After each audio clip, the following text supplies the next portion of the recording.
So back in 2024, Marvel Animation put out a reboot of the X-Men animated series called X-Men 97. Well, Season 2 just finished up this past week.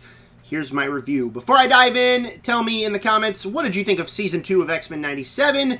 And subscribe, like button, hit the bell so you never miss another video, especially the Marvel Animation shows ranked here in a few days.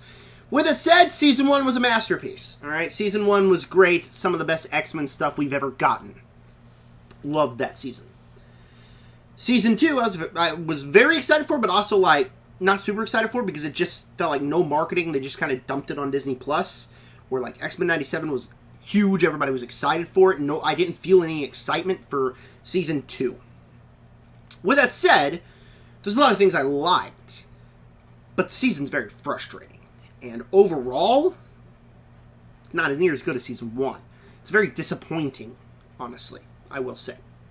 Starting with things I liked, obviously, it's a comic book come to life. What I loved about Season 1 is it takes, these iconic moments in the comics, and it feels like an actual comic. It feels like you're watching a comic book come to life. And that's what it did here. And this one, even more so, because it's about time travel and apocalypse and all of these individual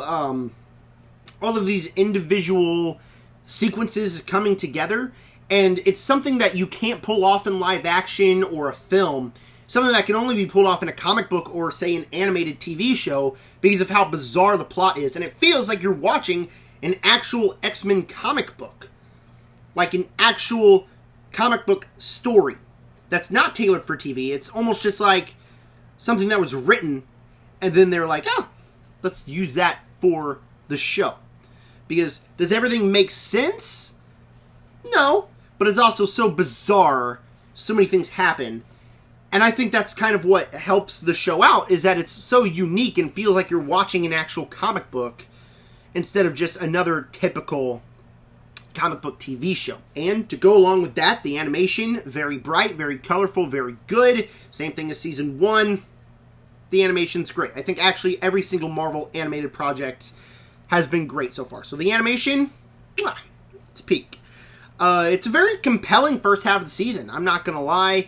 When we're doing the apocalypse stuff, where we have our X-Men go to the future and then to the past, and we're fighting Apocalypse in the future, and we're trying to save Apocalypse and stop him from turning into the villain we know in the past. And all of it is very compelling, as it's essentially the origin story of Apocalypse. There's some very good character moments in there, especially with Magneto and Charles Xavier and them trying to stop the inevitable from happening, which is Apocalypse becoming this guy this mutant that kills so many people and creates pain, trying to stop him. Very compelling stuff. And with that, you gotta mention the death of Magneto, which is crazy. In Season 1, it was the death of Gambit, that big, powerful moment. And in this season, it's the death of Magneto, which I think is great. Because not only does it show, Apocalypse is bad. Apocalypse is really bad and evil, and he's killing everybody. Doesn't work out in the back half of the season. We'll talk about that here in a minute. But kills Magneto, and it's shocking. It's shocking. And it's done very, very well. There's a lot of filler in this season, and there is some compelling episodes. 2 of the filler episodes, I'm not saying are bad episodes, I just think they don't work within the context of the season, because you're telling this grand story about stopping Apocalypse, and then you stop to do Wolverine and Morph and Sabretooth going to Weapon X and fighting an alien invasion for one episode? Or you're stopping and fighting your training machine? What are we doing? And that's the big issue here, is there's way too much filler. Where this, like I said, is a big story about Apocalypse, the X-Men's biggest rival. Right after the episode where Magneto gets killed, we're following Wolverine just on an episode to get his adamantium claws back. That, by the way, doesn't do anything in the rest of the story. There's nothing in the rest of the story that matters with him having his adamantium claws. It's just like, oh, I want to animate his claws metal now, so we're going to do a whole episode of him getting his claws back. And then the episode where they fight their training machine is just awful. Like, it's just really, really bad. Because you start the episode with Charles mourning Magneto. And then you do a random character off the X-Force. And then the training machine turning into a robot and fighting the X-Men. It's bad. Like, it's bad. I will say something I liked is the inclusion of X-Force and X-Factor. I thought that was done really well. Again, bringing the comic book to life where you got the X-Men, the X-Force, X-Factor, all these different mutant teams. Thought that was done really well. Coming spearhead in the final episode of the season. Thought it was done really well. But it's too much filler, and it tries to give all these characters like their own motives, their own compelling arcs, and it doesn't really work. Because we do an episode where we're stopping the guy who's running for president who hates mutants on this random island that is owned by another mutant that wants to protect mutant kind. Interesting stuff. Sets up season 3, especially with that post-credit scene that the dude's president now who wants to kill all mutants. Mystique is now in the office, you know, in disguise. Compelling stuff. That made me excited for season 2.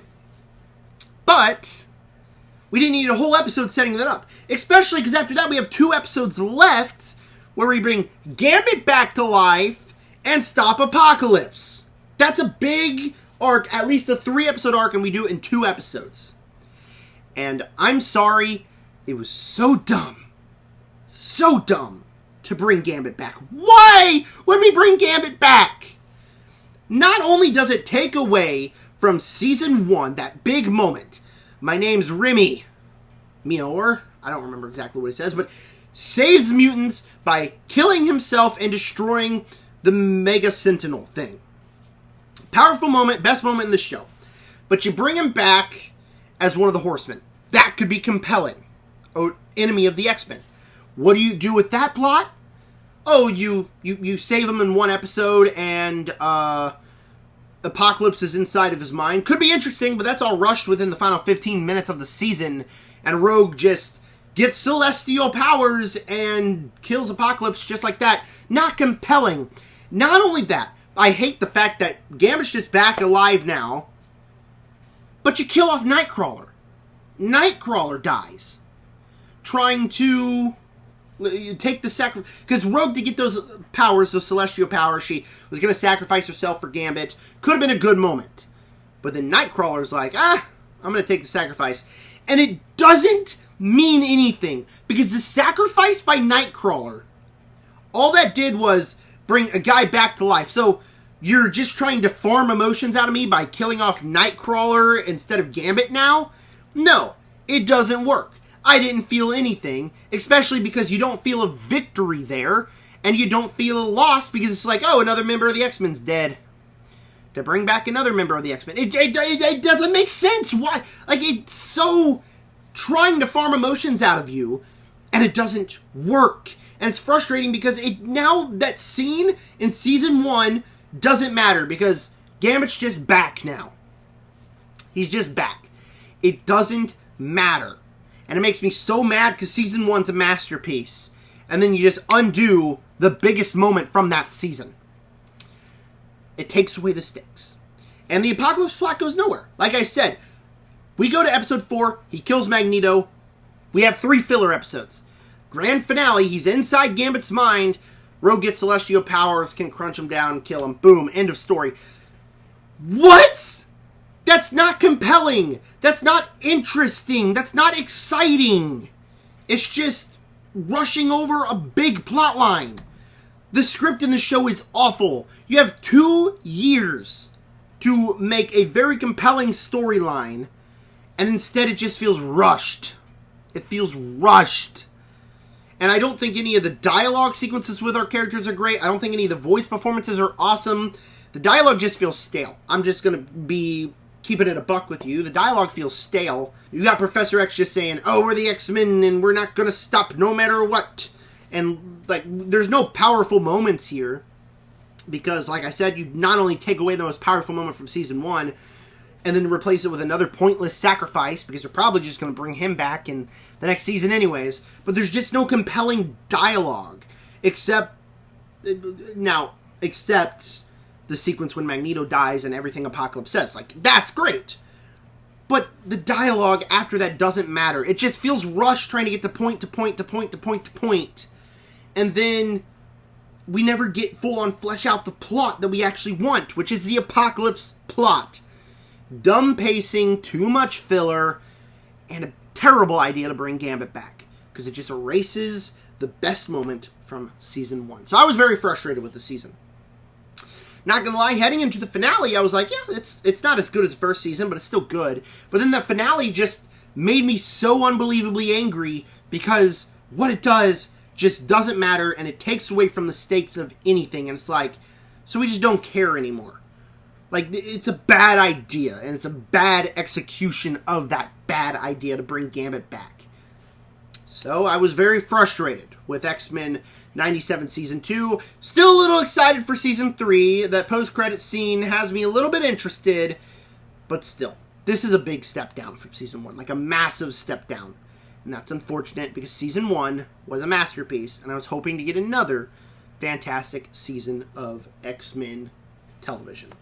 With that said, before I give you my final score, if you would subscribe, like button, hit the bell. Comment down below, what are your opinions on Season 2? And if you haven't seen it, why are you on this video? It was a spoiler review, dummy. And with that said, X-Men 97 brings a comic book to life. The animation's great. When we focus on Apocalypse, it's great, but there's too much filler, the pacing's dumb, some bad ideas to bring characters back, and pointless sacrifices that just frustrates me as someone who is a massive fan of Season 1. With that said, I'm giving X-Men 97 Season 2 a low C+. Very frustrating. So, again, stay tuned in the coming days for the X-Men, or not X-Men, but the Marvel Animation ranking. With that said, subscribe.